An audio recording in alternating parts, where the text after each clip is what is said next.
Do you like to binge watch TV? Did you know you could binge listen to podcasts? Head over to electronicmediacollective.com, where they have podcasts for days. You like podcasts about wrestling? They have that.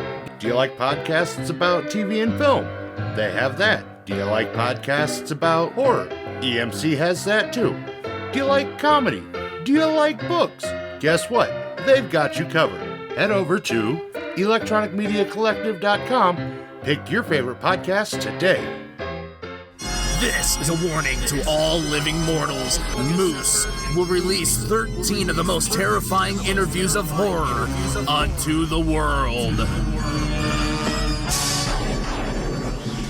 Welcome back, Horror Hounds, to another installment of the 13 Horrifying Days of Christmas. I'm your host and gift giver, Moose, and joining me today is a musician, a horror fan. I want to say kooky, but kooky in a good way, gentlemen, and we'll get into that. But please welcome from Isaac Rothers and the Phantoms. Let me read you that. Please welcome from Isaac Rother and the Phantom himself, Mr. Isaac Rother. It's the Phantom, baby. I'm happy to be here. And see, kooky in a good way. Oh man, no, I'm glad you're here. I'm glad to be here too. So, I'll only give the Phantom voice at certain moments for this interview. Since it's a longer one. It's save your voice, brother. So, how's life? How's everything going on? You know, what's new? Oh, life is great. We're working on a new album, and then we're going to be releasing it under a different name than Isaac Rother and the Phantoms. I haven't announced the new name yet, but it's coming right with the new year, or right around the new year. Nice. It'll be similar, but just a little more compact. The 13 Ghosts of Isaac Rother. You'll just have to wait and see. So, what? Just to dive into it, what attracted me sounds weird. What drew me to you in the first place was your look.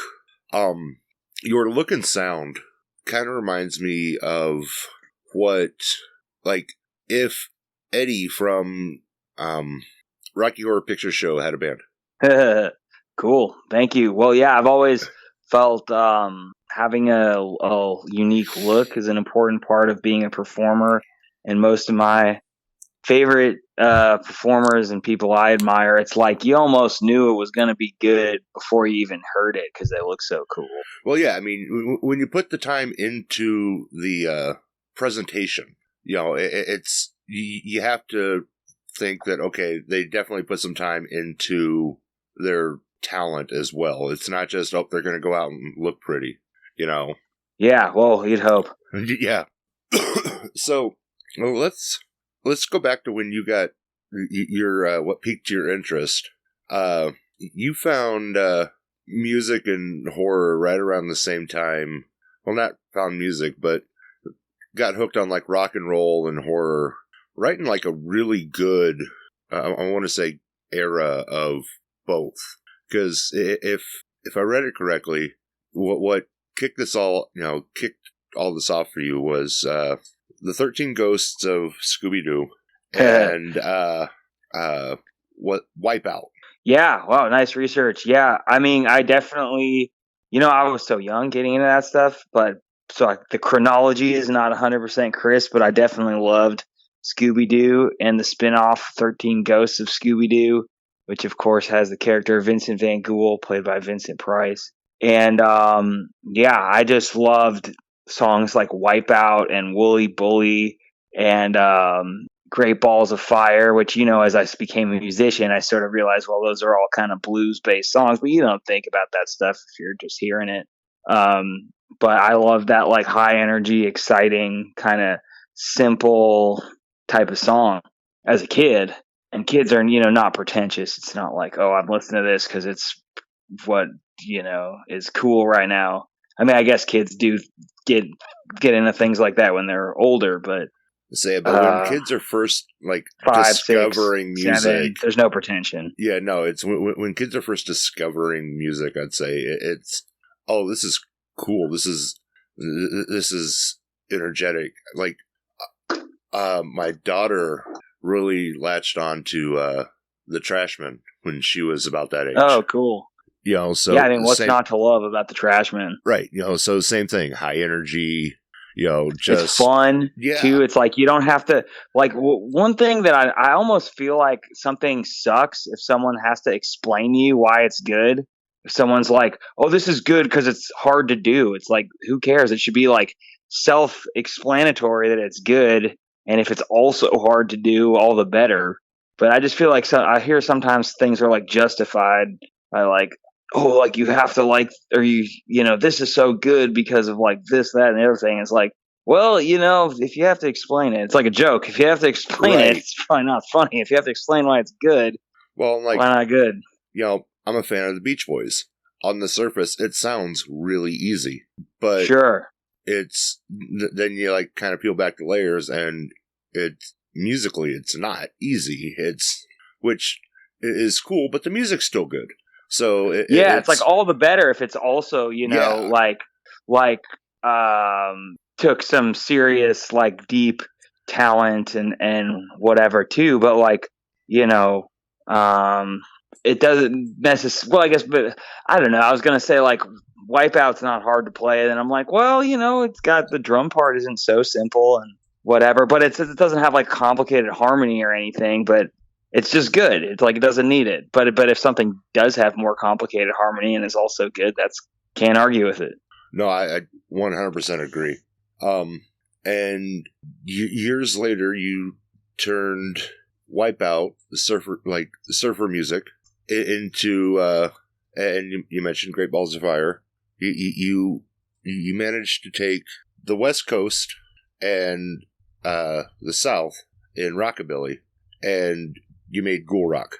That's amazing. Yeah, thank you. Well, I did an interview on Barstool Yak, and I said I invented ghoulish rock and roll, and then people got mad at me for saying that. But what I meant is I invented that term to describe my music because I don't think that there was a term in existence that really described what I was doing, which, like you said, it's got West Coast surf influence, it's got Southern influences from blues and rockabilly and even country music, and it's got probably a lot of other influence in there too, and then horror also. So it's like, okay, I could give this whole like dissertation about these like all these different influences coming together, or I could just say ghoulish rock and roll. You know what I mean? So I invented it. The haters can cry me a river. Yeah, I mean, it's what was the sound like? Some of the songs lean a little bit more rockabilly, so yes, rockabilly was there. But when you put the package together, it's something new, it's something different. Right, and people like Screaming Jay Hawkins have combined rock and horror and many others. Yeah. But I think, the way I do it's my way. Like the band The Mummies calls their music budget rock, and I call my music ghoulish rock and roll. Yeah, and that leads to your videos. Which do you do your own music video editing, or who does that for you? It depends on the video. I did the Wolfman one myself. I shot it on my phone and I edited it myself, and I did that one totally in house. Most of the other ones have been done by friends who had a lot of skills and talent and had the time to do an extra project. Because I love all of them, by the way. Oh, thank you. And the reason I asked was because they're very reminiscent of the like 60s, 70s horror graphics. God, I wish I could remember which one it was, but there was one where there's I think it's like these bats kind of like oh yeah, I think that's the Haunted Castle video. It's like an animation. Castle. Yeah. So Haunted Castle specifically has a very retro horror vibe. It it has that like classic almost Hammer horror animation style, and it was just cool. Gorgeous. Yeah, thank you. My friend Ryan made that. He was he was playing bass on that song too, so you see him in the video. Yeah, he's a talented guy. He had just finished film school and kind of hadn't started his career yet, so it was a really good time and for him to do that video, and then he got a job with a video game company. But yeah, the video is super cool. It was definitely influenced by Hammer horror and Italian horror too. I know, especially with the lighting, was kind of a lot of nods to that type of stuff. And then the animations where we just took from, I want to say it's The Terror. It's like a Roger Corman horror movie from the early '60s, but it's public domain. That tracks, because like it looked familiar, but it was like, no, this works. This is awesome. Yeah, there's a lot of cool stuff in public domain from the '60s. Oh yeah, even Night of the Living Dead, one of the best movies ever, is public domain. And it's so funny, the stories about how the stuff ends up in public domain. It's like with Night of the Living Dead, it was something like they changed the name of the movie right before it went to the distributor, and they forgot to put like a title that says copyright or whatever, and then that goof made this like classic movie public domain. Yeah, it's funny how something so simple can drop this like classic into the public domain. Yeah, it's so weird. Like, you'd think there'd be a better system than like, oops, we forgot to like put it in the movie, so now it's public domain. Yeah, but oh well, works out for everyone else. Right. So that's why I think it's like the most played horror movie in horror. Yeah, I believe it. Like, because it's good too. It's like Terror. Some of these movies, like, I think it's The Terror is the one we took that from. It's like, it's kind of worth watching if you're into this stuff, because if I'm remembering right, it has like a young Jack Nicholson and Boris Karloff. But as like a movie itself, it's kind of like unremarkable.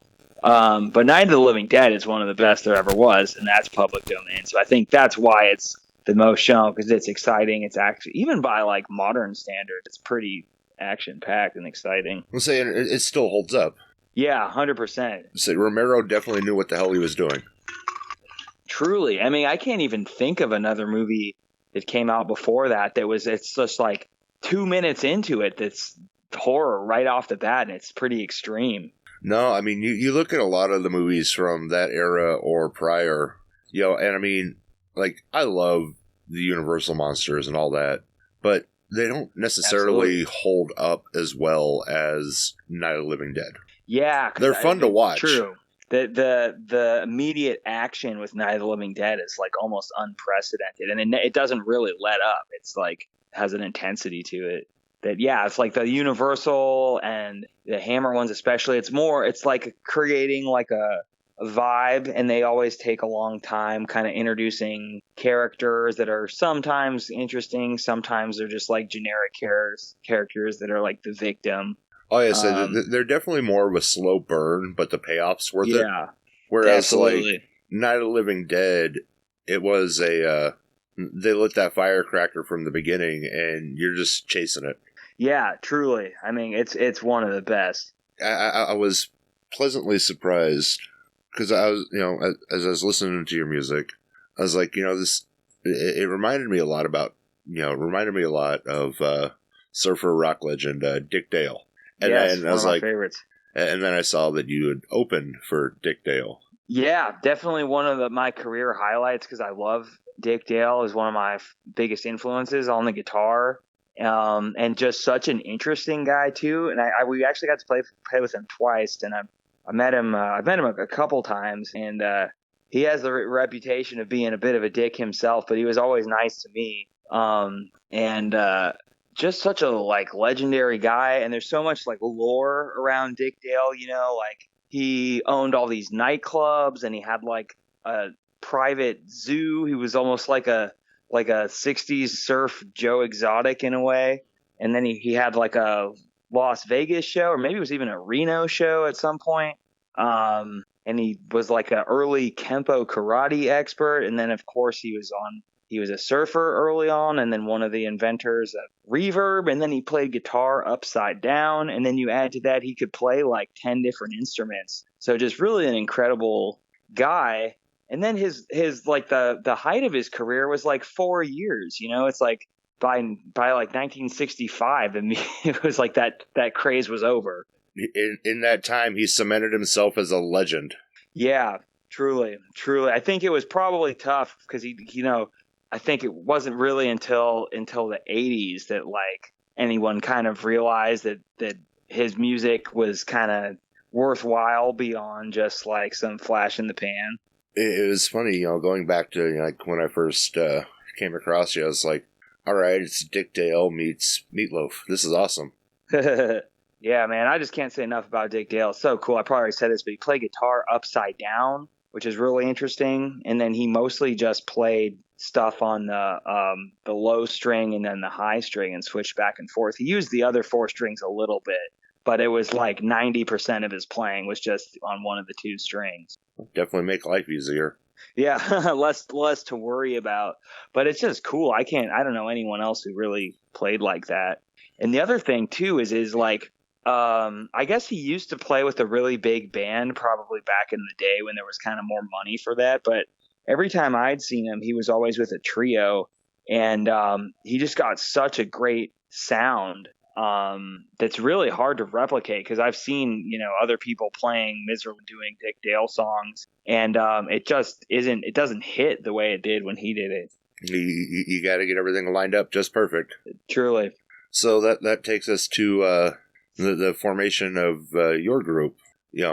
Yes. What led to that road? I mean, we know what got you into music, but what was the push that said, "Yep, I want to be a performer"? Right. Well, I guess I always thought music was really exciting and interesting and kind of like the coolest thing you could possibly do.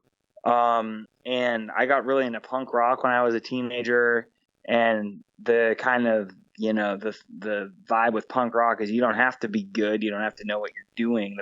It just matters that you're doing it.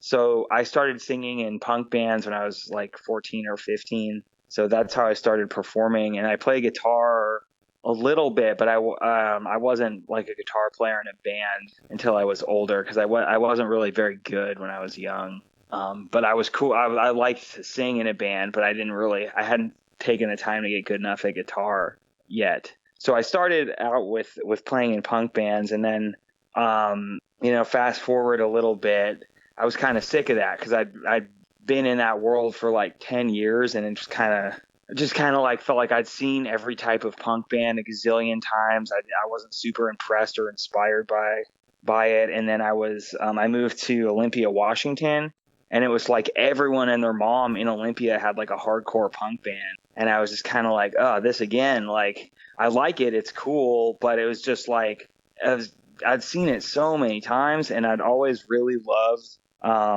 like the stuff we've been talking about, Dick Dale, Sam the Sham, like 1950s rock and roll is a big thing for me. So I was like, I wanted to play more like that type of music.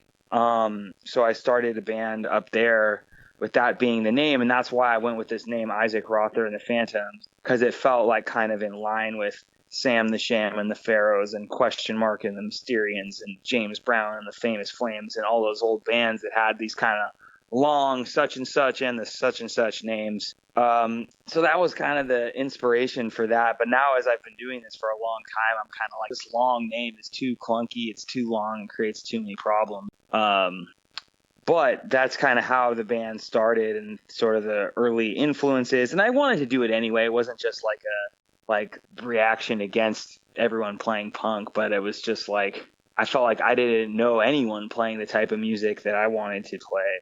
Well, and that's what makes music fun, is you can go out, and if there isn't something that you like out there, you can go out and create it. Yes, exactly.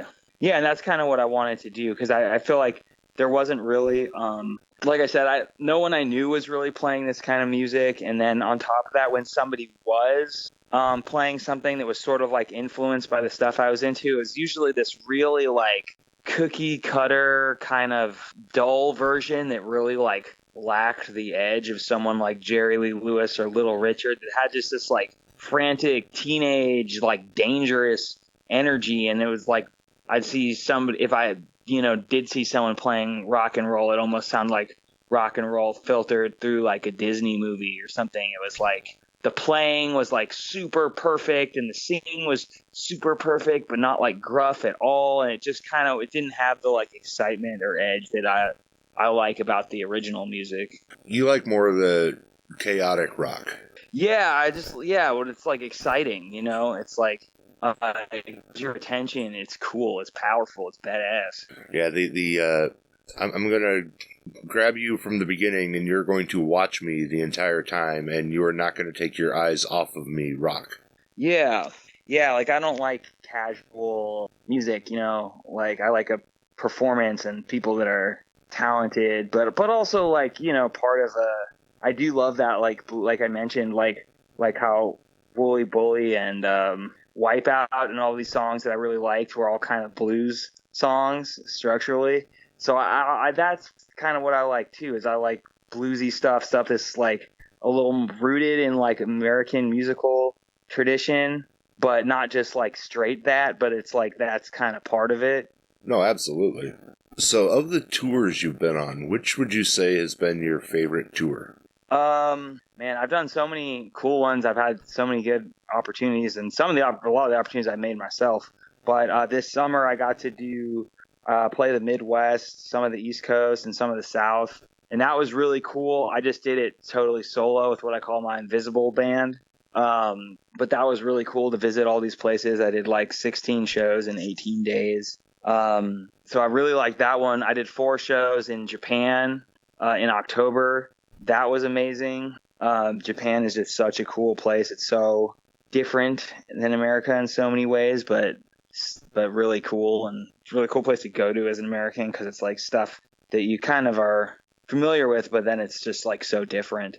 And then probably piggybacking off that, I also did a 3-week tour in America with Guitar Wolf, and that was all the way back in 2016, but that was like West Coast extended, because we went up into Canada a little bit, Vancouver, Calgary, Edmonton, and then came back down and played like Montana, Colorado, New Mexico, and Arizona, plus the West Coast. So it's kind of like extended West Coast, but that was really cool with Guitar Wolf, who are like a Japanese punk band, and it was really interesting getting to know them, and also just getting to see these different shows where it'd be like we do like a sold out show in Seattle and then play to like 15 people in Montana. So that was just, and I'm not like, that was cool to me just to see like, well, our own show and also Guitar Wolf show, just like we're still trying to bring in 100% in both situations.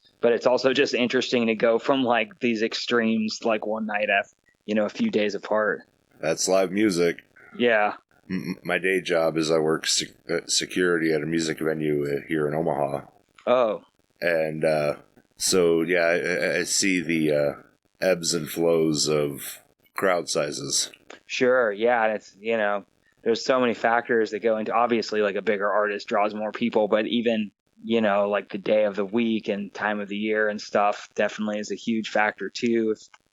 Who else is, who's on the bill can also make a big difference. That's cool, man. I haven't been to Omaha yet, but I hope to. Well, let's talk a little after this. I have a couple ideas. Sure. But yeah, no, I've seen artists who one appearance, they'll like pack the place, and then the next appearance, half the crowd.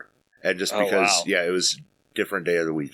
Yeah, I know. I wish it could be Friday and Saturday every day. That's why it was cool, like playing at a place like, I just kind of had this vision of being based out of a city like Nashville. Not that I'm going to move, but I'm just like fantasizing, because you're in such a central location that you like could just, you could go north a few hours and hit some Midwest cities. You could go south and hit some other southern cities. You could go east and hit some East Coast. It's just like you could just go out every weekend and just hit a bunch of different big cities, and then go back to work Monday through Friday and then hit the cities on the weekend. And you can't really do that out where I live in California, because it's like the drives are just far. It's like 12 hours to Portland and then like 6 hours to Los Angeles, and those are probably the 2 biggest adjacent cities. Yeah, no, that's when you have to actually map out a tour. Even if it's like a 6-day tour, you have to map something out to make it worth your time. Absolutely. But that was what was really eye-opening, is I kind of realized that like west of the Mississippi River, like the cities are pretty close to each other, like 3 hours apart, 4 hours apart. Whereas or did I say east? I meant east of the Mississippi. It's like the cities are closer, and like west of the Mississippi, it's all these like long, epic drives. You get to see a lot of country out there. Here you get city, country, city. It's Yeah, and it's like doing a 9-hour drive for a show. It's tough. You said you're changing the name of the project, which I'm looking forward to the reveal. What kind of musical inspiration is going into the new album? Cool. Well, it's kind of I don't want to say more of the same, but same kind of stuff I've been doing, just under a new name. We're doing some, I guess, we're doing a John Carpenter song, the Halloween theme. So that's going to be on the album. But a lot of 3-chord rock and roll, which I love, and I kind of started writing songs like that. Not that I wasn't before, but really just kind of doubling down on like that's what I want to play, is these like 3-chord hard rockin' 1950s style songs. And so it's got a lot of that, and it's not like an exact copy. It's like you wouldn't hear anything like that in the 50s, but it's like that's kind of some of the influence, big time. So similar stuff as before, but even more so maybe. Nice. I also wrote a song about the brain that wouldn't die, which is like one of my favorite old horror movies. So there's going to be that on there too, some horror stuff, of course. And so that should be out around the new year? I hope so. Definitely between, probably not quite at the new year because we're still working on the album, but I would hope March at the absolute latest, hopefully earlier. Nice. So if you could perform with anybody, who would you pick? Like to open for? Yeah. Man, well, I've been blessed to play with Dick Dale, and I also got to open for Wanda Jackson. So those are two people I'm really influenced by that I have been able to share the stage with. I'm going to say Sam the Sham, because he's still alive and he hasn't played in decades, and he's one of my favorite musicians. Like Wooly Bully is kind of like tip of the iceberg, but he's got so many great songs, and I just love his approach to music because he kind of does like the same keyboard part, same part on his Farfisa organ in like most of the songs, but it's good every time. And that's why he went by the Sham, because he only knew how to do one thing. But it was like it's good, and I love that. It's like he's a master of that beat, and he got a lot of great songs out of it. Hey, if you can do one thing and do it well, that's a career. I'd love to play music, and I do, obviously, but I'd love to be able to do it full time. Well, that's the flip side of that coin. Is it's such a hard industry to break into, to where you can be like full-time career musician. Yeah, it's tough. It's I haven't figured it out yet, but people do it, and there's artists I can point to that are sort of similar to me that are, I'm pretty sure, not working day jobs. So it's doable, and it's so much of it is like, we all have this myth that it's like hard work, and it's like, yeah, I mean, that's a factor, but it's like so much. There's also like luck and connections and nepotism are huge factors too. But like anything, you just got to keep doing it as well as you can and hope for the best and try to be smart and strategic and think about different ways to promote yourself. I know guys that have been doing this for years, been touring bands like Bib and Cursive, work as bartenders as their day job. Yeah.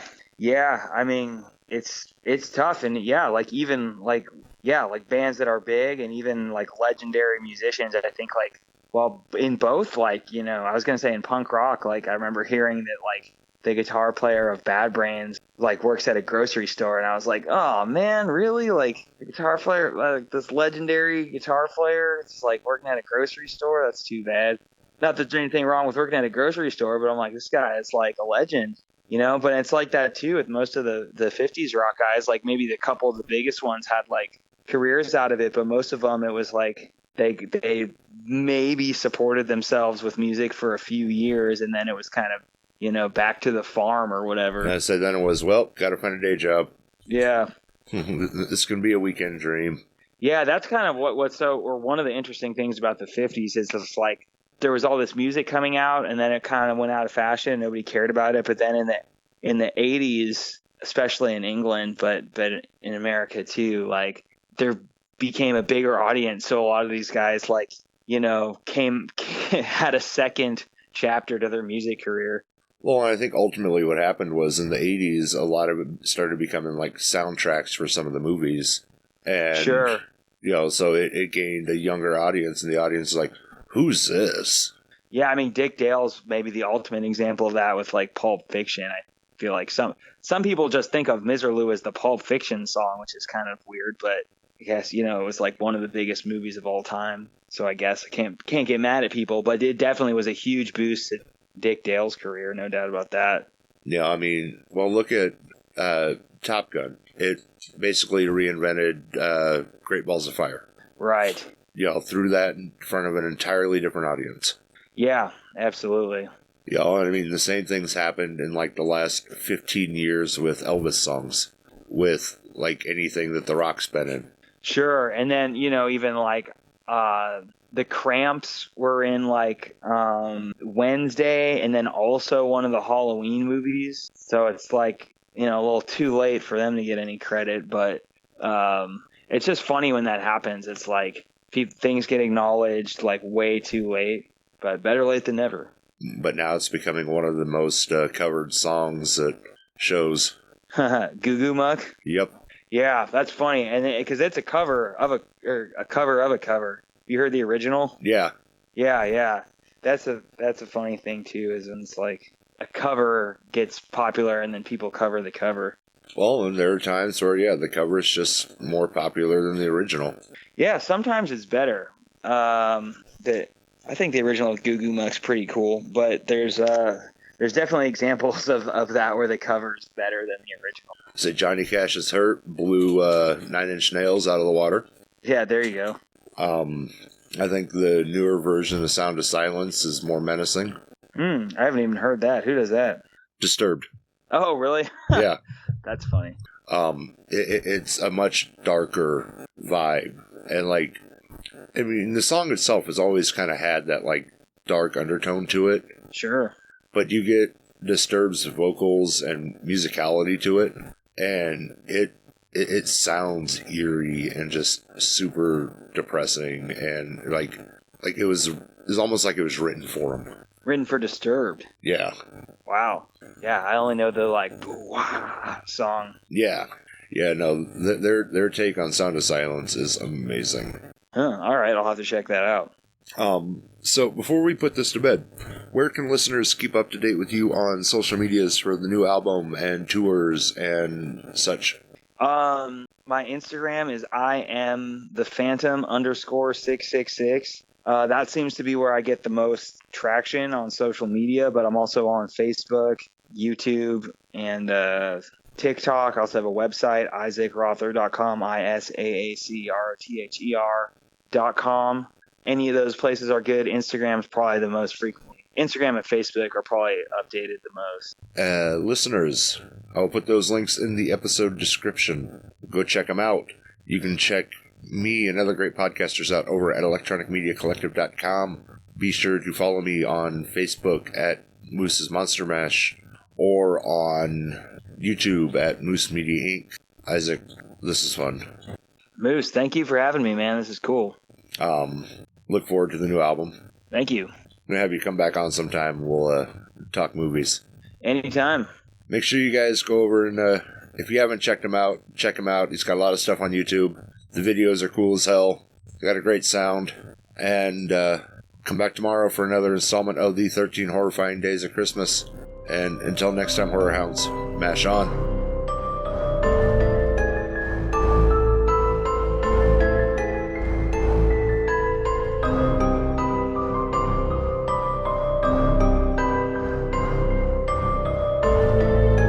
This has been Moose's Monster Mash. Come back for more chills and thrills if you dare.